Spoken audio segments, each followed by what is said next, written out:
আসসালামু আলাইকুম সবাইকে। চতুর্থ শ্রেণীর অভিভাবক যারা রয়েছেন আপনারা নিশ্চয়ই জেনে থাকবেন যে আগামী বছর থেকে কিন্তু সরকারি স্কুলে লটারির পরিবর্তে ভর্তি পরীক্ষার আয়োজন করা হচ্ছে। এ কারণেই চতুর্থ শ্রেণীর স্টুডেন্টদের প্রতি আগে যে গুরুত্ব দেওয়া হয়েছে বা তাদের পড়াশোনার প্রতি আমরা আগে যে গুরুত্ব দিতাম এখন কিন্তু এটা অনেক বেশি বাড়াতে হবে। কারণ আপনারা নিশ্চয়ই জেনে থাকবেন যে সরকারি স্কুলের ভর্তি পরীক্ষা কিন্তু আমাদের তুলনামূলক স্কুলের পরীক্ষাগুলো থেকে অনেক কঠিন হয়ে থাকে। এছাড়াও আগামী বছর তাদের যে বৃত্তি পরীক্ষা রয়েছে ক্লাস 5-এ, সেই বৃত্তি পরীক্ষার জন্য কিন্তু ক্লাস 4-এর বেসিকটা খুব ভালোভাবে বিল্ড আপ করা জরুরি। এর কারণেই আমরা অন্বেষণ থেকে নিয়ে আসছি তাদের জন্য চ্যাপ্টার ভিত্তিক ক্লাস। আজকের ক্লাসে আমরা দেখব ম্যাথের প্রথম চ্যাপ্টারটা কিভাবে তাদের পড়া উচিত। আমি ফারহান, আমি পড়াশোনা করছি ঢাকা ইউনিভার্সিটিতে সফটওয়্যার ইঞ্জিনিয়ারিং ডিপার্টমেন্টে। আর আজকে আমাদের ক্লাস হচ্ছে ক্লাস 4-এর প্রথম অধ্যায় সংখ্যা ও স্থানীয় মান নিয়ে। সো এই ভিডিওটা স্টুডেন্টরা যারা দেখছো, আমি যখন ম্যাথ করাবো তোমরা হচ্ছে ফার্স্ট স্ক্রিনটা একটু পজ দিয়ে নিজে একটু করার ট্রাই করবে, এরপর হচ্ছে আমার সাথে মিলিয়ে নিবে। আচ্ছা, যাই হোক, তো আমরা প্রথমে একটু শুরু করি, তোমাদেরকে একটু কনসেপ্টটা বোঝাই। আমাদের এই চ্যাপ্টারের প্রথমেই রয়েছে স্থানীয় মান বা স্থানের মান। তো এই জিনিসটা কিভাবে করতে পারি, একদম যদি তুমি আগে এটা পড়া না থাকে তাহলে এটা তুমি কিভাবে বুঝতে পারো এটা একটু দেখে নিই আমরা। স্থানীয় মানের ক্ষেত্রে ধরো আমি তোমাকে একটা সংখ্যা বললাম যে 321, ঠিক আছে? এই সংখ্যাটার বিভিন্ন অঙ্কগুলো যে রয়েছে তাদের এক একটার মান কিন্তু এক এক রকম। আচ্ছা, এই কথাটার মানে কি একটু বোঝাই। প্রথম কথা হচ্ছে আমরা একটু দেখবো যে এই সংখ্যাটা আসলে আমরা কিভাবে পড়তে পারি। ঠিক আছে, এই যে আমি এটার বললাম যে এটা 321, এটার আগে যদি আমি একটা 9 দিয়ে দিতাম তাহলে আমরা কি বলতাম? আমরা বলতাম হচ্ছে 9321, তাই না? এই স্থানীয় মানটা আমরা আসলে কিভাবে পড়ছি এটা একটু দেখে নিই।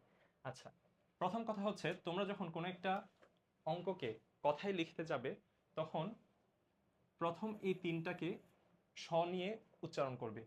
আচ্ছা, কিরকম একটু বলি। আমাদের এক, একটা হচ্ছে আমাদের এখানে একক স্থানীয় মান, ঠিক আছে? আমাদের এখানে দুই হচ্ছে দশক স্থানীয় মান, আর আমাদের এখানে তিনটা হচ্ছে শতকের স্থানীয় মান। আচ্ছা, এবং শেষমেশ আমাদের এখানে নয়টা হচ্ছে আমাদের হাজারের স্থানীয় মান। আচ্ছা, এখন এই সংখ্যাটাকে যদি আমরা পড়তে যাই তাহলে আমরা এটাকে লিখতে পারি এরকম ভাবে যে সংখ্যাটা হচ্ছে 9000। 9000, কথা হচ্ছে 9000 কেন? কারণ তুমি একটু যদি খেয়াল করো তাহলে দেখবে যে আমাদের এই যে হাজার স্থানীয় মানের ক্ষেত্রে আছে 9 সংখ্যাটি, তাই আমরা বলবো যে 9000। এরপর দেখো শতকের স্থানে কে রয়েছে, আমরা দেখতে পাচ্ছি যে শতকের স্থানে রয়েছে আমাদের এই 3 সংখ্যাটি, তাই আমরা এখানে লিখবো 9300। এবং শেষমেশ দেখো আমাদের শেষ যে দুইটা অঙ্ক রয়েছে সেই দুইটা অঙ্ক মিলে কি হয় একটু বলো তো? 2 আর 1 মিলে এই পুরাটাকে আমরা একসাথে কি বলতে পারি? 21 বলতে পারি না? তাহলে এই সংখ্যাটাকে আমরা কথায় লিখতে পারি 9321, ঠিক আছে? আচ্ছা, এখন এটা তো গেলে খুবই বেসিক একটা সংখ্যা। আচ্ছা, কিন্তু ধরো আমি তোমাকে এখন আরেকটা বড় সংখ্যা দিয়ে দিলাম। ধরো তোমার সংখ্যাটা এরকম। এই অঙ্কটাকে আমরা কিভাবে পড়বো বা কিভাবে কথায় লিখবো? এটাকে কি তুমি এভাবে লিখবা যে 19321? অবশ্যই না, তুমি জিনিসটাকে এভাবে লিখবে না। কথা হচ্ছে তাহলে কিভাবে লিখবো? আমি কি এটাকে 19321 এভাবে লিখবো? এভাবেও তুমি লিখবে না। তাহলে আমরা দেখি যে এটা আমরা কিভাবে লিখতে পারি। প্রথমেই আমি প্রত্যেকটা অঙ্কের যে স্থানীয় মানগুলো রয়েছে, একক, দশক, শতক, সেগুলো একটু লিখে নিই। ধরো যে আমার প্রথম অঙ্কটা এখানে হচ্ছে একক। একক, দশক, শতকটা কি এটা আমরা একটু পরে বোঝাচ্ছি, জাস্ট একটু দেখতে থাকো। একক, দশক, এর পরের স্থানের নামটা হচ্ছে শতক, এরপর হচ্ছে হাজার, এবং এরপর আমরা বলি হচ্ছে অযুত। একক, দশক, শতক, হাজার, অযুত। আচ্ছা, এখন এই ক্ষেত্রে আমরা কিভাবে এটা লিখতে পারি? সো তুমি দেখো যে আগের ম্যাথটাতে আমরা দেখেছিলাম যে আমাদের আগের ম্যাথের যে অঙ্ক সংখ্যাটা ছিল সেটা ছিল 9321, কিন্তু এখানে এটা আর 9321 থাকবে না, এটা হয়ে যাবে 19321। কারণ কি? কারণ হচ্ছে তুমি যখন হাজার থেকে আরো বামে চলে আসবে অযুতের জায়গায়, তখন হাজার আর অযুত এই দুইটা অঙ্ক মিলে তুমি একটা সংখ্যা চিন্তা করবে, ঠিক আছে? তো আমাদের এখানে দেখো তুমি যখন একক, দশক, শতক, হাজারে আসলে তখন কি হাজারের পাশে আরেকটা অঙ্ক কি আছে? উত্তর হচ্ছে হ্যাঁ আছে। তাহলে তুমি কি করবা? এই দুইটা অঙ্ক একসাথে মার্চ করে 19 বলবা। তাহলে এখানে আমরা বলতে পারি যে আমাদের এই সংখ্যাটা প্রথমেই থাকবে 19,000। ওকে, আচ্ছা, কিন্তু মজার বিষয় হচ্ছে শতকের জায়গায় সবসময় একটা অঙ্কই থাকবে, সেটা হচ্ছে 3।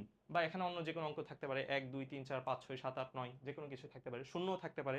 সেক্ষেত্রে আমাদের হচ্ছে শতকের স্থানটা জাস্ট আমরা বলবো না। তাহলে এখানে ক্ষেত্রে আমরা দেখতে পাচ্ছি 19,000, এটা হয়ে যাবে আমাদের 300। এবং ফাইনালি আমাদের লাস্ট যে দুইটা অঙ্ক রয়েছে সেটা হচ্ছে 21। ঠিক আছে, তাহলে এটা যদি তোমরা কথায় লিখো এটা হবে 19,321। আচ্ছা, আশা করি এতটুকু পার্ট তোমরা বুঝতে পেরেছো। এবার চলে যাই আমরা তোমাদের বইয়ে। আচ্ছা, তুমি হচ্ছে যদি তোমাদের বইটা খুলো তাহলে দেখবে একদম শুরুতেই তোমাদেরকে সুন্দর করে একটা টেবিলে এই জিনিসটা দেওয়া আছে যে একক, দশক, শতক, হাজার, অযুত, লক্ষ। যেমন তোমার এখানে একটা বড় একটা সংখ্যা আছে যে 3,12,841। এটা এখন তোমরা নিজেরাই করতে পারবে না। দেখো তুমি হচ্ছে একক, দশক, শতক এতটুকু পর্যন্ত গিয়ে থামলে। আবার দেখো হাজার, অযুত দুইটা সংখ্যায় যেহেতু আছে তাই আমরা এখানে বলে দিব কি 12,000। আচ্ছা, এর আগে আরো কি আছে? একক, দশক, শতক, হাজার, অযুত, লক্ষ। লক্ষের ঘরে কি আছে? 3 আছে। যদি এখানে ধরো 3-এর আগে আরো একটা সংখ্যা থাকতো, ধরো আমি দিয়ে দিলাম 13 1, তখন কিন্তু তুমি বলতে হতো এটা হচ্ছে আমাদের 13 লক্ষ। ঠিক আছে, তো তুমি হচ্ছে হাজার বা লক্ষ এই সবগুলোর ক্ষেত্রে দুইটা করে অঙ্ক নেওয়ার চেষ্টা করবে। যেমন এখানে হাজারের ঘরে যখন এসেছি তখন আমরা পাশেরটাও নিয়ে একসাথে পড়েছি কি 12,000। সিমিলারলি লক্ষের মধ্যে যখন তুমি আসবে তখনও তুমি চেষ্টা করবে এটার আগে যদি কোনো একটা অঙ্ক থাকে তাহলে দুইটাকে একসাথে মার্জ করে ফেলবে। দুইটাকে একসাথে মার্জ করলে হয়ে যাবে 13। তাহলে এটা হয়ে যাবে আমাদের 13,12,841। আচ্ছা, আমরা এখন তোমাদের এই যে এতক্ষণ আমরা একক, দশক, শতক, হাজার কথাগুলো বলছিলাম, এটার মানেটা কি একটু ছোট্ট করে বুঝিয়ে দেওয়ার চেষ্টা করি। আমরা চলে যাই আমাদের একদম প্রথমের যে সংখ্যাটা দেখছিলাম যে 9,321। ঠিক আছে, সো এখানে যে আমরা লিখলাম যে একক, দশক, শতক, হাজার, এই কথাটার আসলে মানে কি একটু দেখো। প্রথম কথা হচ্ছে এই সংখ্যাটার দিকে যখন তাকাবা তখন এখানে প্রত্যেকটা অঙ্ক কিন্তু সেম পরিমাণে পাওয়ারফুল না। ঠিক আছে, তুমি যত বাম দিকে যাবা সংখ্যাটা তত বেশি পাওয়ারফুল হয়ে যাবে। কিরকম পাওয়ারফুল? ধরো আমি তোমাকে একটা সিম্পল একটা অঙ্ক দেখাই। আমি এখানে 4টা 1 লিখলাম। এখানে কি লিখলাম? 4টা 1। আচ্ছা, কথা হচ্ছে প্রত্যেকটা একের মান বা শক্তি কি সমান? উত্তর হচ্ছে না। তুমি যদি প্রথম এই একটার দিকে লক্ষ্য করো তাহলে এই একের মান হচ্ছে, যেহেতু এটা একক স্থানে আছে, এটার মান হচ্ছে 1। ঠিক আছে, এরপর এই পরের যে একটা আছে দ্বিতীয়, এটা কোন স্থানে রয়েছে? এটা রয়েছে আমাদের দশকের স্থানে। এই কারণে এটার মান হয়ে যাবে, এটার মান হয়ে যাবে 1 গুণ 10। অর্থাৎ যেটা তুমি চোখে 1 দেখছো সেটা আসলে 1 না, এটা আসলে এখানে 10।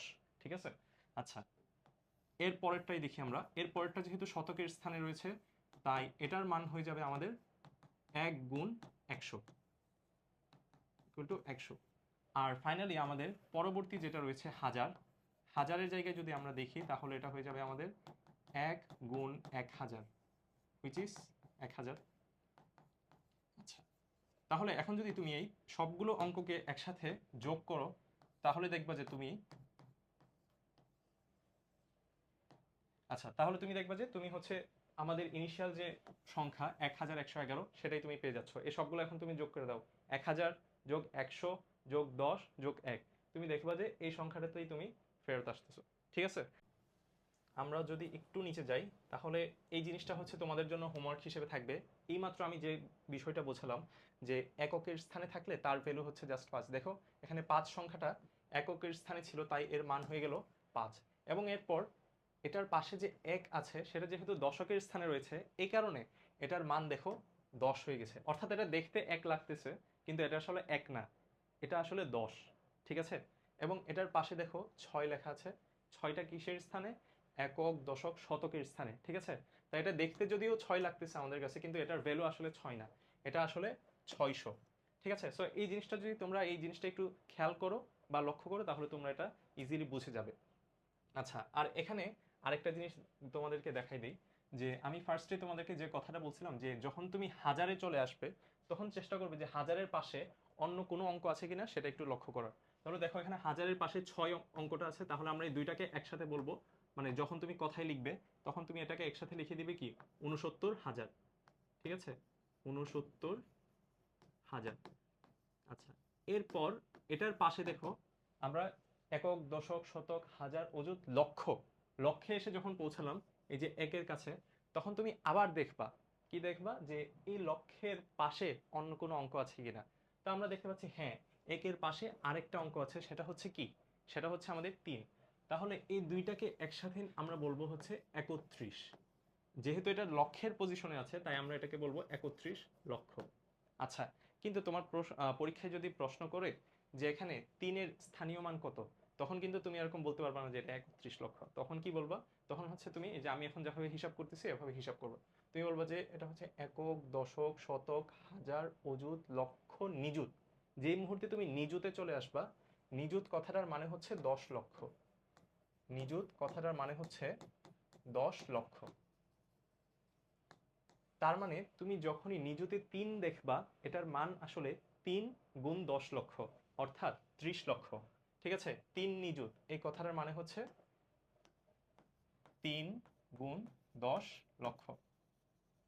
ঠিক আছে, অর্থাৎ এটার মানে হচ্ছে 30 লক্ষ, যেটা হচ্ছে তোমরা এই যে পাশে এখানেও দেখতে পাবে, এখানেও হচ্ছে 30 লক্ষ, এই সংখ্যাটা হচ্ছে এখানে লেখা আছে। আচ্ছা, এখন আমরা চলে যাই আমাদের তার একটু পরে।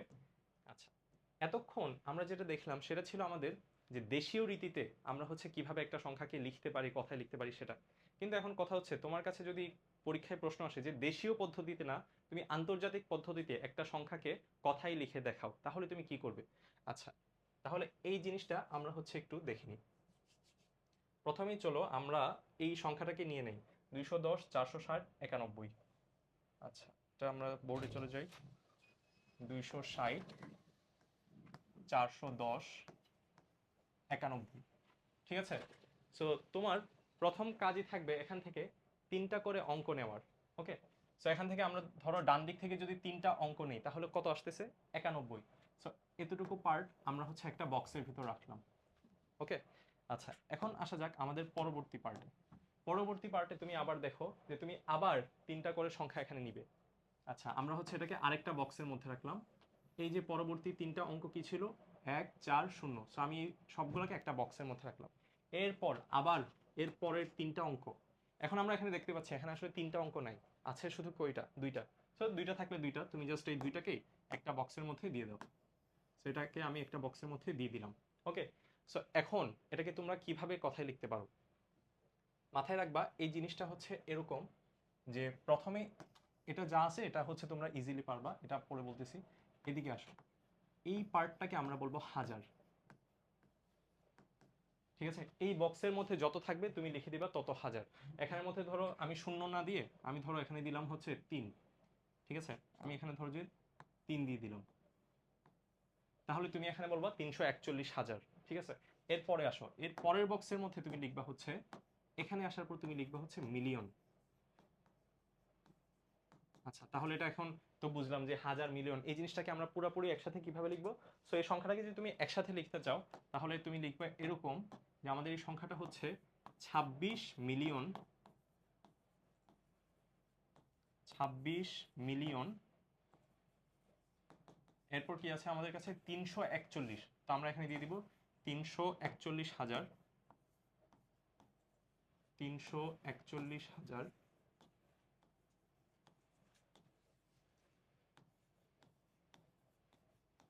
এবং আমাদের সবার শেষে কি কত সংখ্যা আছে? 91। ধরো এখানে 91 না থাকে, এখানে 291, 391 যে কোনো কিছু থাকতে পারো। তো এখানে যাই থাকবেই তা তুমি মানে এখানে যেই সংখ্যাটা থাকবে তুমি সিম্পলি সেটা লিখে দিবা। তো আমি দেখতেছি যে আমাদের লাস্ট যে বক্সটা রয়েছে ওইখানে জাস্ট লেখা আছে 91। তো আমি এখানে দিয়ে দিলাম 91। ঠিক আছে, 91। তাহলে এটাই হচ্ছে আমাদের আন্তর্জাতিক পদ্ধতিতে কিভাবে একটা সংখ্যা লেখা যায় সেটা। এখন ধরো যে তোমার এই মিলিয়নের পরে কি অন্য কোনো বক্স হওয়া সম্ভব? উত্তর হচ্ছে হ্যাঁ, সম্ভব। মিলিয়নের পর আরেকটা বক্স তুমি দিতে পারো, সেটা হচ্ছে বিলিয়ন। আচ্ছা, জিনিসটা কিরকম একটু দেখাই। আমরা হচ্ছে এই জিনিসটাকে একটু জাস্ট বাড়াই ফেলি। এখানে আমি বলে দিলাম ধরো যে 126 মিলিয়ন করে দিলাম এখন। ঠিক আছে, আচ্ছা, এবং এর আগে আমি তোমাকে আরেকটা অঙ্ক দিয়ে দিলাম এদিকে, ধরো যে 322। সো এই 322টাকে তুমি হচ্ছে অন্য আরেকটা বক্সের মধ্যে দিয়ে দিবা। কারণ কি, তুমি দেখো আমরা কি করতেছি প্রত্যেকবার 3টা করে অঙ্ককে একটা একটা বক্সের ভিতর রাখতেছি, ঠিক আছে? এবং এই প্রত্যেকটা বক্সেরই নাম রয়েছে। যেমন প্রথম বক্সের নাম দরকার নাই, পরের বক্সটাকে তুমি নাম দিবে হাজার, এর পরের বক্সের নাম হবে মিলিয়ন, এর পরের বক্সটার নাম হবে বিলিয়ন, ঠিক আছে? সো এই ক্ষেত্রে এই সংখ্যাটার এখন আমরা কিভাবে কথায় লিখতে পারি? এটার কথায় লিখলে এটা কত আসবে? আচ্ছা, এতটুকু না কাটি, এটা আমরা জাস্ট এদিক থেকে কাটি, ওকে। আচ্ছা, তো দেখো আমাদের একদম বাম দিকে কিসের বক্স রয়েছে? বিলিয়নের। সো তুমি এখান থেকে বলবা যে এই সংখ্যাটা হচ্ছে আমাদের 322 বিলিয়ন। 300 বা 300, তোমাদের যা ইচ্ছে লিখতে পারো, 322 বিলিয়ন। এটা সাইডে চলে আসছে, এটা একটু এদিকে নিয়ে যাই। 322 বিলিয়ন, এবং আমাদের মিলিয়নের জায়গায় কত রয়েছে? 126। সো তুমি এখানে সিম্পলি লিখে দাও 126, 126, ঠিক আছে? সো এটাই হচ্ছে আমাদের অ্যান্সার, যে আমাদের এই বিশাল বড় সংখ্যাটা হচ্ছে 322 বিলিয়ন 126 মিলিয়ন 341,091। সো আশা করি তোমরা হচ্ছে এখন এই স্থানীয় অঙ্কের এই ধরনের যে কোনো মানে ম্যাথ আসলে তোমরা এটা খুব ইজিলি করতে পারবা, ঠিক আছে? শুধু একটা জিনিস মাথায় রাখবা, যে তুমি 3টা করে অঙ্ক নিয়ে নিয়ে একটা করে বক্স বানাবা, প্রতি 3টা অঙ্ক নিয়ে একটা করে বক্স বানাবা, এবং প্রত্যেকটা বক্সের একটা নাম দিয়ে দিবা। প্রথম বক্সের কোনো নাম দেওয়ার দরকার নাই, এর পরেরটা হবে হাজার, এর পরের বক্সটা হবে মিলিয়ন, তার পরের বক্সটা হবে বিলিয়ন। বাস, তুমি যদি এরকম বক্স করে ফেলো তাহলে তুমি একদম ইজিলি এই ম্যাথগুলো সলভ করতে পারবা। আচ্ছা, তো এটা তো গেল আমাদের স্থানীয় মানের ম্যাথগুলো। এর পরবর্তী ভিডিওতে আমরা হচ্ছে এখান থেকে শুরু করব, যে দেশীয় রীতিতে কমা ব্যবহার করে আমরা কিভাবে একটা সংখ্যা লিখতে পারি, এবং এর পরবর্তীতে তোমাদের প্যাটার্নের বেশ কিছু ম্যাথ রয়েছে এর চ্যাপ্টারে, যেটা হচ্ছে খুবই গুরুত্বপূর্ণ। এছাড়াও রয়েছে যে 5 অঙ্কের ক্ষুদ্রতম সংখ্যা, বৃহত্তম সংখ্যা, এই ধরনের বিভিন্ন ম্যাথ রয়েছে। সো আমরা পরবর্তী ভিডিওতে ওইসব টপিক নিয়ে আলোচনা করব।